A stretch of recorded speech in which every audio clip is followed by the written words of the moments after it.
വനമേഖലയിലെ ജനവാസ കേന്ദ്രത്തിൽ കാട്ടുപോത്തുകൾ ഇറങ്ങുന്നത് ആശങ്കയ്ക്ക് ഇടയാക്കുന്നു. ശനിയാഴ്ച പുലർച്ചെ 6 മണിയോടെ ബന്ധുവിനോടൊപ്പം സ്കൂട്ടിയിൽ ജോലിക്ക് പോകാനിറങ്ങിയ പെരുവ കണ്ടൽക്കണ്ടം സ്വദേശി നടമൽ പി രാജന് കാട്ടുപോത്ത് ആക്രമണത്തിൽ പരിക്കേറ്റതാണ് അവസാന സംഭവം. കാട്ടുപോത്ത് സ്കൂട്ടിയിലേക്ക് ഇടിച്ചു കയറുകയായിരുന്നു. കാലിന് പരിക്കേറ്റ രാജനെ നാട്ടുകാർ കൂത്തുപറമ്പിലെ സ്വകാര്യ ആശുപത്രിയിൽ പ്രവേശിപ്പിച്ചു. കാലിൻ്റെ അസ്ഥിക്ക് പൊട്ടൽ സംഭവിച്ചിട്ടുണ്ട്. ഒപ്പമുണ്ടായിരുന്ന ബന്ധു പി ബാബു പരിക്കേൽക്കാതെ രക്ഷപ്പെട്ടു. ബൈക്കിനും കേടുപാടുകൾ സംഭവിച്ചു.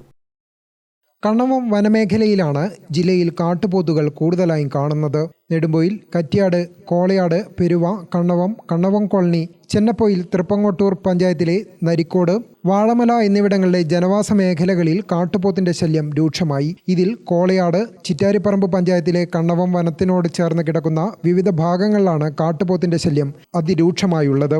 ഈ വർഷം തന്നെ പന്നിയോട് ജനവാസ മേഖലയിൽ ഇറങ്ങിയ കാട്ടുപോത്തിൻ കൂട്ടം 2 ഗർഭിണികളായ പശുക്കളെ കുത്തിക്കൊന്നിരുന്നു. 2 വർഷം മുൻപ് മാർച്ച് ആദ്യവാരത്തിലാണ് പ്രഭാത സവാരിക്കിറങ്ങിയ കോളയാട് കറ്റ്യാട് സ്വദേശി പുത്തലത്ത് ഗോവിന്ദൻ കാട്ടുപോത്ത് ആക്രമണത്തിൽ മരിച്ചിരുന്നു. 1 വർഷം മുൻപ് ഡിസംബർ മാസം വിരണ്ടോടിയ കാട്ടുപോത്തിന്റെ ആക്രമണത്തിൽ ബൈക്ക് യാത്രക്കാരനായ യുവാവിന് പരിക്കേറ്റിരുന്നു. പെരുവ ചങ്ങലഗേറ്റ് റോഡിൽ കടൽക്കണ്ടം ബസ് സ്റ്റോപ്പിന് സമീപം ചെമ്പുക്കാവ് സ്വദേശി ബാബു മരാടിനെ കാട്ടുപോത്ത് ആക്രമിച്ചത്. ഇങ്ങനെ പരിക്കേറ്റവർ നിരവധിയാണ്.